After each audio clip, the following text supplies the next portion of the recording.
Friends, मैं सुनील कुमार शाक्य दिशा chemistry class में आप सभी का स्वागत करता हूं। आइए आज से स्टार्ट करते हैं 11th केमिस्ट्री। 11th केमिस्ट्री के अंतर्गत आपका इनऑर्गेनिक पार्ट हम आपको पहले कराएंगे। इनऑर्गेनिक मतलब अकार्बनिक रसायन, ठीक है। तो अकार्बनिक रसायन पढ़ाने से पहले थोड़ी बेसिक जानकारी होनी चाहिए कि आखिर रसायन विज्ञान होती क्या है, किसे कहते हैं रसायन विज्ञान, और इस रसायन विज्ञान का उद्भव मतलब कहाँ से उद्भव हुआ इसका, ठीक है, कहाँ से रसायन शब्द लिया गया है, ठीक है। वो आज हम आपको इस टॉपिक में बताने जा रहे हैं। फिर नेक्स्ट टॉपिक नेक्स्ट क्लास में आपको हम चैप्टर नंबर 1 स्टार्ट करेंगे, जिसका नाम होगा रसायन विज्ञान की मूलभूत अवधारणाएं, अर्थात बेसिक कंसेप्ट ऑफ केमिस्ट्री बोलेंगे, ठीक है। तो उससे पहले हम आपको थोड़ी बेसिक जानकारी दे रहे हैं, ये भी बहुत ज़रूरी है। ये बोर्ड एग्ज़ाम में या एग्ज़ाम में नहीं आता, लेकिन बेटा जब आप केमिस्ट्री पढ़ रहे हो तो केमिस्ट्री के अंतर्गत केमिस्ट्री की डेफिनेशन तो आपको याद होनी चाहिए। क्या होती है डेफिनेशन, तो आइए हम जानते हैं। तो सबसे पहले हेडिंग डालेंगे, ये लिखी स्क्रीन पर, आपको दिखाई दे रही होगी, स्क्रीन पर दिखाई है कि रसायन विज्ञान। तो बात करते हैं रसायन विज्ञान की। रसायन विज्ञान इंग्लिश में इसको केमिस्ट्री कहते हैं, सब स्टूडेंट जानते हैं, ठीक है। अब बात आती है रसायन विज्ञान आखिर है क्या और कहाँ से इसका उद्भव हुआ है। तो देखिए, ये रसायन विज्ञान का इतिहास बोलते हैं इसको, ठीक है। हम आपको थोड़ा सा जनरली नॉलेज दे रहे हैं।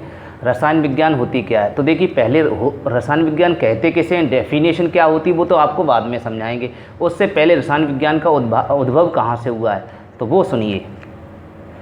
तो हेडिंग आपकी लिखी हुई है, ये लिखेंगे। सबसे पहले हेडिंग ये डालेंगे, जानकारी के लिए लिख लीजिए। और रसायन विज्ञान डेफिनेशन अभी बाद में कराते हैं, इसकी जो कहाँ से लिया गया है वो लिखेंगे। लिखा हुआ है, आप लोग देख रहे हैं कि रसायन शब्द की उत्पत्ति, ये आप स्क्रीन पर देख पा रहे हैं, आपको दिखाई दे रहा है कि रसायन शब्द की उत्पत्ति मिस्र के प्राचीन नाम कीमिया से हुई है। किससे हुई है? कीमिया, CHEMIA, कीमिया से हुई है, जिसका अर्थ है काला रंग।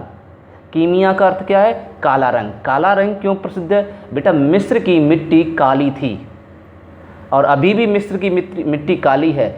उसी काली मिट्टी की वजह से उसकी कला बहुत ही प्रसिद्ध थी। और ऐसा नहीं, अभी भी इतिहास में उठाकर आप देखें, अभी भी इस समय भी मिस्र की कला बहुत ही प्रसिद्ध है। अभी भी पूरे वर्ल्ड में मिस्र की कला को फेमस माना जाता है। वहीं से शुरुआत हुई केमिस्ट्री की, ठीक है। तो जिसका अर्थ है काला रंग, आपको देख रहे हो, तो इसका मतलब आपका रसायन जो लिया गया है शब्द वो किससे बना है?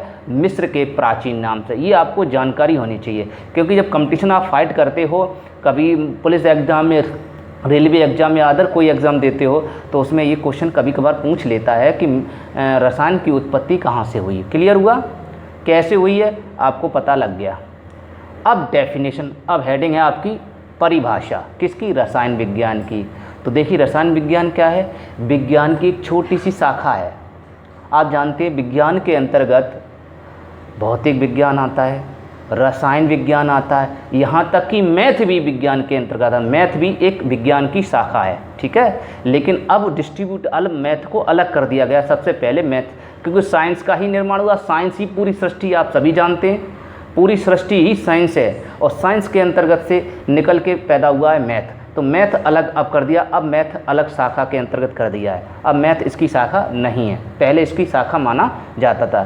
तभी तो आपने कभी देखा है कि आप क्या लेंगे, मैथ वो क्या, कभी कभी साइंस लेते हो कि आप साइंस साइड लोगे कि आर्ट साइड लोगे, तो लोग बोलते हैं साइंस साइड लेंगे। तो साइंस साइड में आपका क्या आ गया? मैथ आ गया कि नहीं आ गया? उसमें ऑलरेडी साइंस भी रहा, मैथ भी आ गया। इसका मतलब मैथ साइंस के अंतर्गत ही आता है, याद रखेंगे।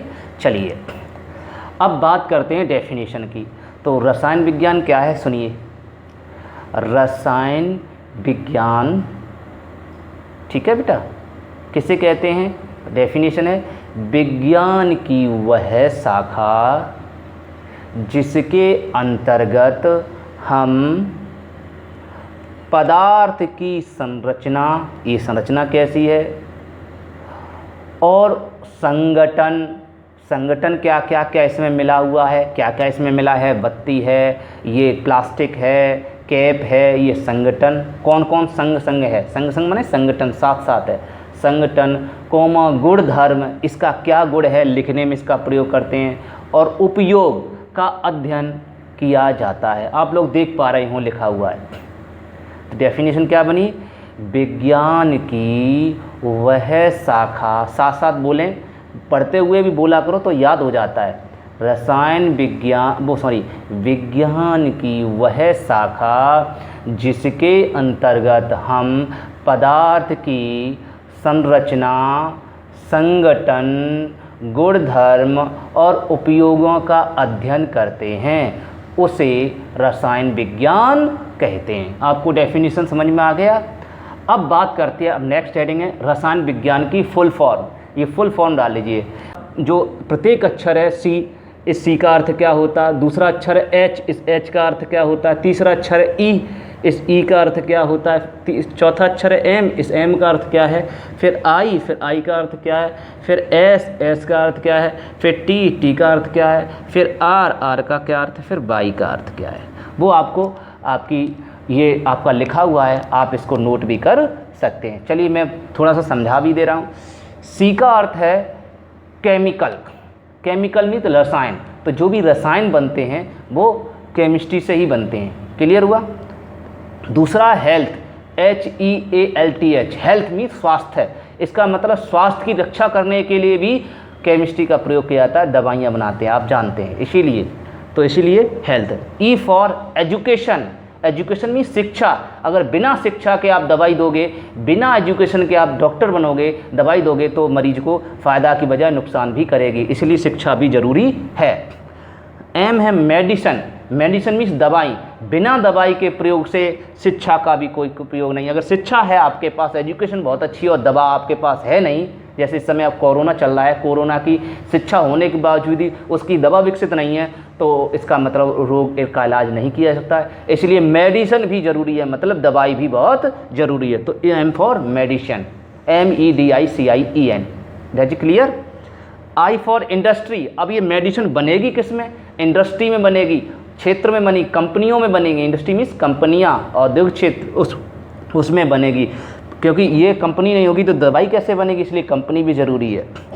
एस फॉर साइंस, और ये सब किसके अंतर्गत आता है, साइंस, SCIENC, साइंस के अंतर्गत आता है। T for test, test means होता है परीक्षण, बिना परीक्षण, बिना जांच, परीक्षण मीन्स होती है जांच, और बिना जांच किए हुए बेटा मरीज को अगर दवा दे दोगे तो वो रिएक्शन मतलब रोग ठीक करने के बजाय रिएक्शन कर जाएगी, सामने रिएक्शन मतलब नुकसान कर जाएगी, परेशानी हो जाएगी, इसलिए परीक्षण भी बहुत ज़रूरी है। परीक्षण, बिना परीक्षण के आपको दवा देनी नहीं चाहिए, वो है chemistry. R for research, research means खोज, रिसर्च मीन्स खोज। अब बिना खोज के दवाई, आपने अभी कोरोना की खोज ही नहीं कर पाई, लोगों ने कोरोना की दवाई ही नहीं कर पाई। जब तक खोज नहीं होगी तो दवा विकसित नहीं होगी, और जब दवा विकसित नहीं होगी तो आपका रोग का इलाज नहीं संभव नहीं हो सकता, इसलिए खोज भी ज़रूरी है, ठीक है, इसलिए रिसर्च होता है।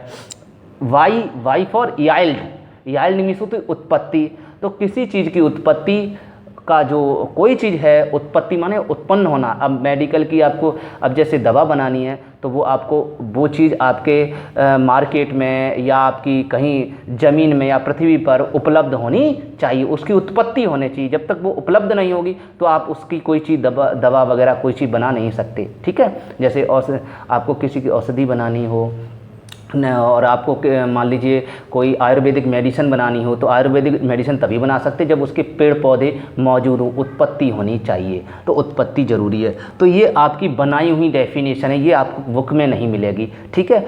आपको पसंद आई हो तो प्लीज़ लाइक भी करेंगे, इस वीडियो को शेयर भी करेंगे। शेयर अब करना आपको इसलिए ज़रूरी है क्योंकि आप अपने फर्स्ट ईयर क्लास के जितने भी स्टूडेंट हैं उन सभी को हमसे जोड़िए, ठीक है, जिससे कि उन लोगों का भी इस लॉकडाउन के समय में, कोरोना काल में भी ज़्यादा से ज़्यादा बच्चों का लाभ हो सके और हम वीडियो को ज़्यादा से ज़्यादा लाइव आ सकें, जल्दी लाइव आ सकें, ठीक है। तो जल्दी लाइव आने के लिए 1000 सब्सक्राइबर बहुत ज़रूरी हैं। इस समय हम 12th क्लास भी आपको फ्री निःशुल्क दे रहे हैं, और फर्स्ट ईयर क्लास भी आपको निःशुल्क देंगे। ठीक है, आपको आप कोई चार्ज नहीं लगेगा। हमें आवश्यकता होगी तो आपसे 100-500 रुपये ले लेंगे। ठीक है, आप परेशान नहीं होइए, आप फ्री पढ़ते जाइए। तो ये बात क्लियर हो गई आपको।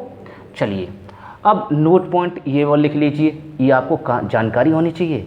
नोट पॉइंट डाल लीजिए, बहुत अच्छी चीज़ है कि रसायन विज्ञान का जन्म हुआ, पता लग गया कहाँ से हुआ, मिस्र से हुआ। रसायन विज्ञान का जन्म किया किसने, अर्थात पिता कौन है, जनक कौन है, वो आपके हैं, आपके सबसे पहले आपके आते हैं बर्जीलियस। लेकिन बर्जीलियस के सिद्धांत थोड़े से प्रॉब्लम क्रिएट कर दी, समस्या आ गई, मतलब उसमें कुछ कमियां आ गई, इसलिए नई केमिस्ट्री के जनक जिसका नाम है लेवासिए, उन्होंने नई केमिस्ट्री का निर्माण किया। इसीलिए आधुनिक केमिस्ट्री के जन्मदाता लेवासियों को माना जाता है। तो आपके ऊपर वाले जो रसायन विज्ञान हैं, रसायन विज्ञान के जो पितामह हैं, जो शुरुआत में खोज करता है, वो बर्जीलियस हैं। ठीक है, इसलिए नोट पॉइंट लिख लीजिए। पहला क्या है, रसायन विज्ञान के पितामह। पितामह को कहते हैं ग्रैंड फादर ऑफ केमिस्ट्री, मतलब दादाजी। सबसे पहले पैदा दादाजी होते हैं, तो दादाजी उसको कहते हैं बर्जीलियस। तो रसायन विज्ञान की जो शुरुआत की है वो बर्जीलियस ने की। उसके बाद नए वैज्ञानिक आ गए, आधुनिक रसायन विज्ञान के जनक। जनक को पिता कहते हैं, आप जानते हैं, जनक को क्या बोलते हैं, पिता। तो रसायन फादर ऑफ केमिस्ट्री इंग्लिश में बोलते हैं। फादर ऑफ केमिस्ट्री कौन है, लेवॉसिए, लिखा हुआ लेवॉसिए। ये दोनों चीज़ें बहुत ज़रूरी है, आप याद रखेंगे। मुझे आशा है कि आप सभी लोगों को ये पूरा टॉपिक पूरी तरह से अच्छी तरह समझ में आ गया होगा। लेकिन आपको पहले ही बता दूं, ये आपका कंपलसरी, मतलब कहने सकते हैं कि इम्पोर्टेंट नहीं है, ये एग्ज़ाम में नहीं आता, लेकिन इसके बिना आप केमिस्ट्री समझ नहीं सकते, जानकारी होनी चाहिए, क्योंकि केमिस्ट्री की शुरुआत किसने की। ठीक है, अगर वीडियो पसंद आया हो तो प्लीज़ लाइक भी करें। लाइक के लिए ये ऐसे अंगूठा रहता है आपका, ऐसे अंगूठा निशान लगा रहता है, उसको लाइक बोलते हैं, और ऐसे लगा रहता है उसको डिसलाइक बोलते हैं। तो आप लाइक करें, अगर अच्छा लगा हो तो लाइक करें, नहीं तो डिसलाइक कर दें। ठीक है, और कमेंट भी करें। ठीक है, ज़्यादा से ज़्यादा बच्चों को शेयर भी करें, अपने दोस्तों को भी शेयर करें, अपने रिश्तेदारों को भी। अब तो आप ऑल इंडिया, ऑल वर्ल्ड में कहीं भी बच्चों को शेयर कर सकते हैं, और कहीं भी इस क्लास को फ्री पढ़वा सकते हैं। मैं फ्री पढ़ा रहा हूँ, तो इस क्लास को आप फ्री पढ़वा सकते हैं। ठीक है, धन्यवाद।